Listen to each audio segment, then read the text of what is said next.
ఈరోజు ఒకటి కాదు 3 ఇంట్రెస్టింగ్ థ్రిల్లర్ సినిమాల గురించి మాట్లాడుకుందాం.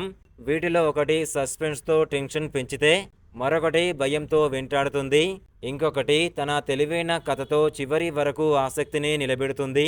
మరి 3 సినిమాలు ఎలా ఉన్నాయో చూద్దాం. చూసే ముందు ప్లీజ్ ఒక లైక్ చేసి సబ్స్క్రైబ్ చేసుకోండి భయ్యా, థ్యాంక్ యూ. ముందుగా రాజార్ మూవీ గురించి మాట్లాడుకుంటే, ఇది సాధారణ థ్రిల్లర్లా కనిపించిన కథ ముందుకు వెళ్లే కొద్దీ ప్రేక్షకుడిలో క్యూరియాసిటీని పెంచుతుంది. ప్రతి పాత్ర వెనుక ఏదో ఒక రహస్యం దాగి ఉన్నట్టుగా అనిపించడం, తర్వాత జరిగే సంఘటనలు ఆసక్తిని మరింత పెంచుతాయి.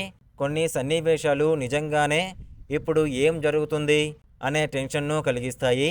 అయితే మొదట్లో కాస్త కథ నెమ్మదిగా అనిపించినా తర్వాత మాత్రం మంచి సస్పెన్స్తో ముందుకు సాగుతుంది. పెద్దగా అంచనాలు లేకుండా చూస్తే మంచి అనుభవాన్ని ఇస్తుంది. ఇక ఒబిషన్ మూవీ విషయానికి వస్తే, ఇది గట్టిగా భయపెట్టే హారర్ కంటే నెమ్మదిగా మనసులోకి చొచ్చుకుపోయే రకమైన సినిమా. మొదట్లో చాలా సాధారణంగా అనిపించినా ఒక్కో సంఘటనతో మిస్టరీ పెరుగుతూ ఉంటుంది. ముఖ్యంగా ఈ సినిమాలో ఉన్న డార్క్ వాతావరణం, కొన్ని సన్నివేశాల నిర్మాణం మంచి అనుభూతినిస్తాయి. ప్రతి ప్రశ్నకు వెంటనే సమాధానం చెప్పకుండా ప్రేక్షకుడిని కథలో భాగం చేయడం బాగుంది. అయితే కొన్ని భాగాలు ముందే ఊహించగలిగేలా అనిపించిన హారర్ అభిమానులకు ఇది మంచి చాయిస్. ఇక దృశ్యం 3 మూవీ గురించి మాట్లాడుకున్నట్లయితే, ఈ సిరీస్కి ఉన్న బలం ఎప్పటిలాగే కథలోని